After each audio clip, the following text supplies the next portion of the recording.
Thank you for joining me. I've got another game for you of Lou Miaoyi's. This is actually more of a smackdown. I hate to ruin the suspense, but this game's so short that there wouldn't be much time for suspense. Lou Miaoyi, her rating has been jumping up. She's currently rated at 2399, which is, she's verging on Grandmaster, although she still doesn't have an official title. Her opponent, he does have a title. He is a FIDE Master. You can see he's ranked at 9,358 in the world, and Lou Miaoyi now rated at 1,983. So their fates have changed quite a bit. Lou Miaoyi born in 2010, and Rastko was born in 1979. And thanks to some fans, I do have another picture of Lou Miaoyi. This is a great one. Her playing against her mom. If anybody has any idea where I can get a PGN of a game of Lou Miaoyi playing her mom, I would love to have that. That would be fantastic. I would be more than happy to cover that game. That would be exciting. Anyway, at the time of the game, Lou Miaoyi did have the lower rating. The master rated at 2227 and Lou Miaoyi just 2178. This game was actually played last December in Serbia. If you wonder why Lou Miaoyi plays so many games in Serbia, it's actually because she was basically trapped in that area due to COVID at the time. So she wasn't able to get back into China, so her parents just kind of took her to every tournament that was available at the time. Anyway, let's get right into the game.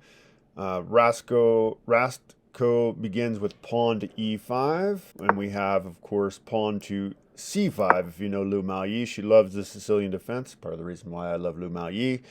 And now we have knight to f6, or knight to f3 by the master, and Lou Miaoyi goes with the open Sicilian, or the classical. We have knight to c6, and now bishop to b5, so we have the Rossalimo.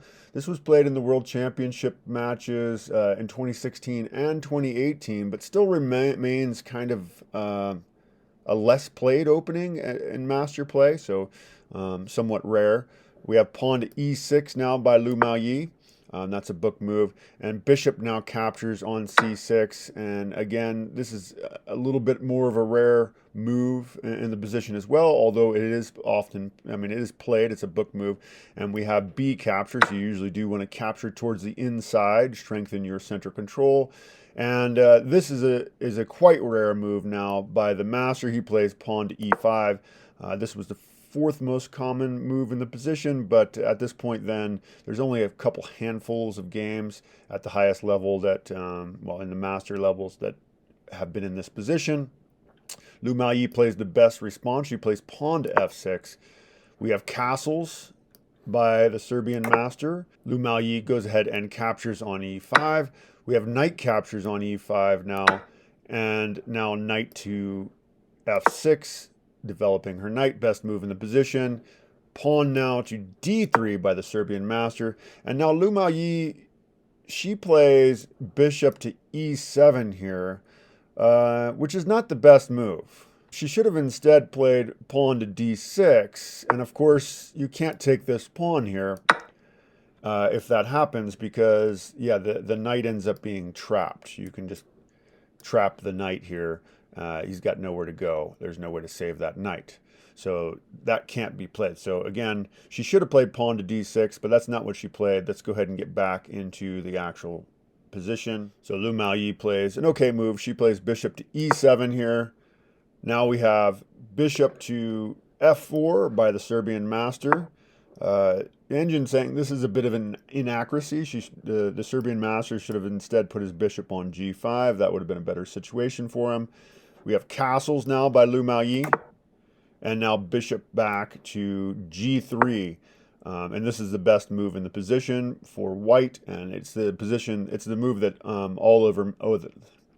and this is the move that was made in all the other master games.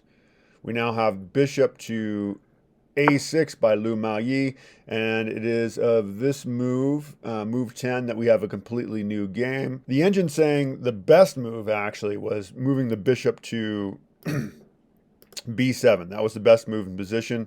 The other game that was played to this position, actually, we had queen to c7. which seems like a really lame move to me. Lining yourself up with this bishop over here, that seems dangerous. In that other game, white did in fact win, but again, as of move 10, with this move, bishop to a6, this is a completely new game. We now have knight develops to d2 by the Serbian master, definitely a solid move. And now rook to c8 by Lu Miaoyi. Engine again saying that we should play bishop to b6 here, or excuse me, b7. We now have rook to e1 by the Serbian master, and now Lu Miaoyi finally kicks the knight, as if she wanted to defend it first.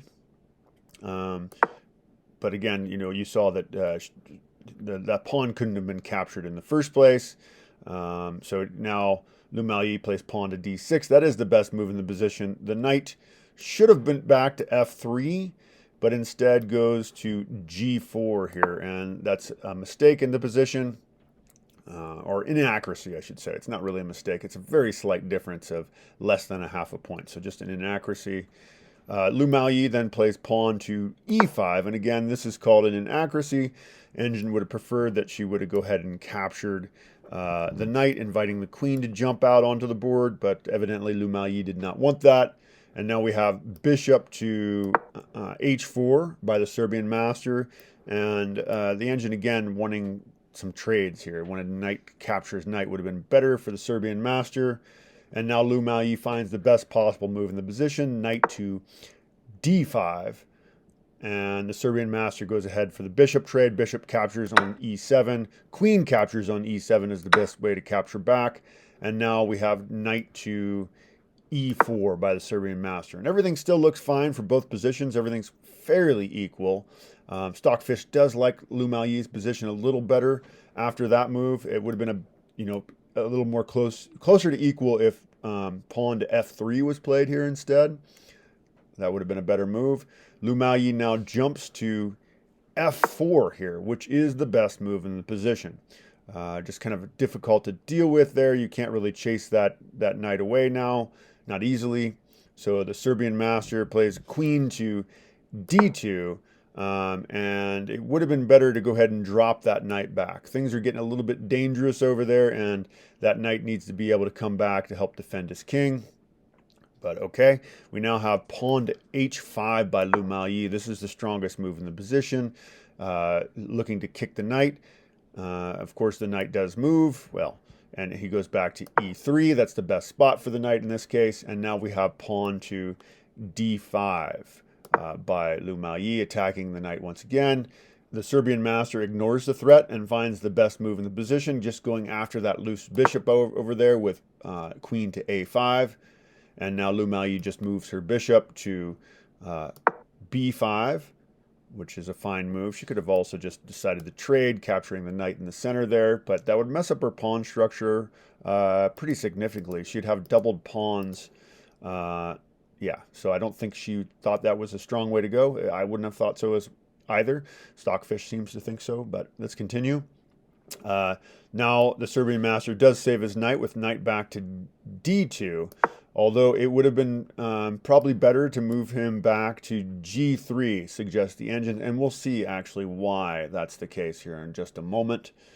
We now have pawn to d4 by Lu Miaoyi. And this was actually a blunder, and we'll take a look at why.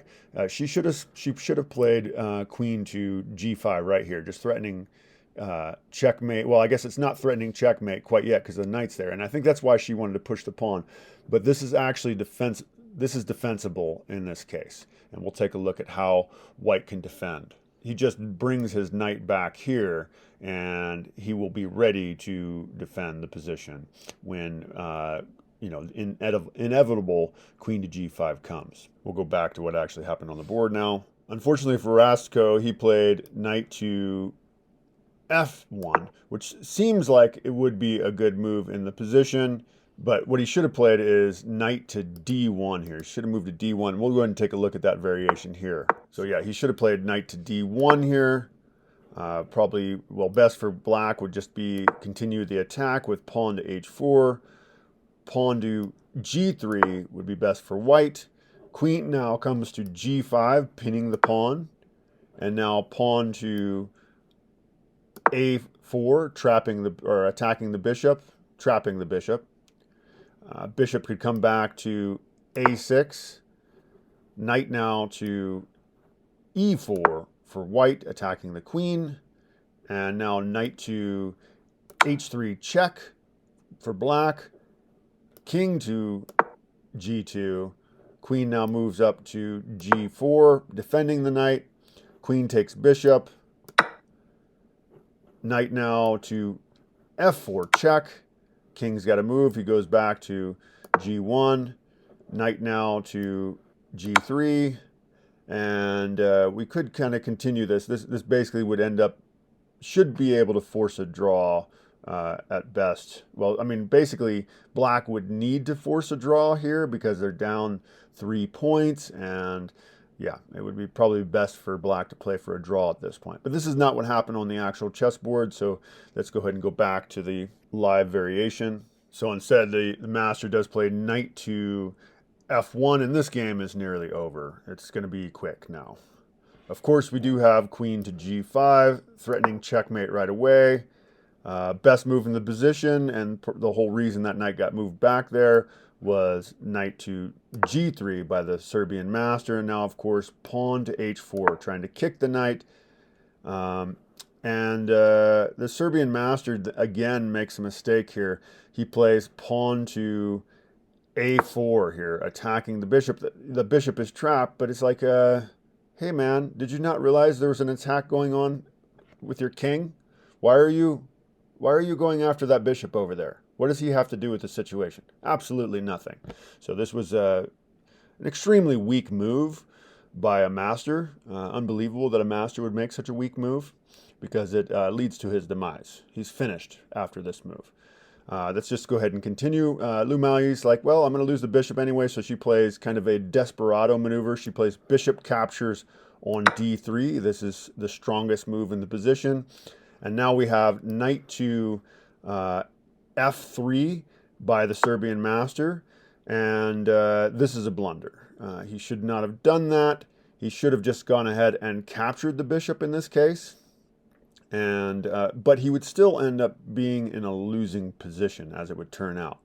He still would be down, but things would be better. Let's take a quick journey into how he should have played. So he should have captured the bishop, and then he would have lost his knight. That's the best move for black to play. Pawn captures from H to G3 would be best. Knight captures pawn on D3 by black. Rook lifts to E2 for white. And this is a completely defensible position. You know, black is up a point, but yeah, both pawn structures are pretty ugly. This would be a pretty complex game for either player to actually pull out an advantage. So, you know, white could probably hope for a draw, at least. Maybe still play for the win. Anyway, let's go back to what actually happened on the chessboard. So instead, Rastko plays knight to F3. Seems like a strong move attacking the knight, but as we saw, well, as we'll see, it is a blunder. Lu Maoyi finds the strongest move in the position. She plays knight to H3 check. We have pawn captures H3. This is the best move in the position, but it removes the defender of the knight. So, of course, Lu Maoyi plays the strongest move. The engine said this is a brilliant move. Rook takes F3. Your queen's under attack. You can take the piece for free. I think that's just an obvious move, not necessarily brilliant, but okay, we'll go ahead and continue. We now have that bishop falling with C captures on D3. So the master captures the bishop, and now we have pawn captures knight on G3 by Lu Maoyi. Pawn capture, so H captures on G3 by the Serbian master. Although this is an inaccuracy, it would be better to capture with the other pawn in this case. Normally you capture toward the center, but not in this case. But the difference is, well, in both positions though, rather he captures with the F pawn or the H pawn, he's losing badly. He's in serious trouble here, either way. Lu Maoyi now finds the best move in the position, just sacrificing the rook. She doesn't need it for the attack. We, of course, have pawn captures. So we have rook captures on G3. Now we have pawn captures rook on G3. Queen, of course, captures on G3, check. The king really has nowhere to go, as well this rook can come over to F8 at any time, so he does move to H1. And again, the computer says queen captures H3 is a brilliant move. Okay, you can call it brilliant, I suppose, if you like. It seems pretty obvious. The king, of course, goes back to G1, and now we have queen back to G3, and the king forced to go back to H1. That's the best move he has in the position. Miaoyi now plays king to F2, and now we have queen captures, or excuse me, king to F7, and we have queen now capturing on A7 by the Serbian master. Actually, the engine suggesting the best move is actually just to sacrifice the queen with queen to C7. That would give the Serbian master a little more time before his demise, I suppose. But yeah, sacrificing the queen was actually the best move here. Miaoyi then moves her king to G6, and it is on this move, on move 32, that the Serbian master does resign, as there is obviously, I mean, well, there's just no way to defend. The rook's coming to H8. You can play a couple of spite checking moves, but, you know, yeah, the game is essentially over. It's mate in 4 at best. So, yeah, the Serbian master resigns the game, and Miaoyi crushes him in just 32 moves. So, all right, well, thank you for checking that out with me. I hope you enjoyed it. Please like and subscribe, as I will be doing a game review every day. Also, if you're interested in doing any chess classes, I do group and individual chess classes. You can check that out on my Patreon. There are links in the description. Also, if you know of any other chess stars that you would like to see games, please let me know. I might end up doing a review on that player if you let me know. Okay, thank you.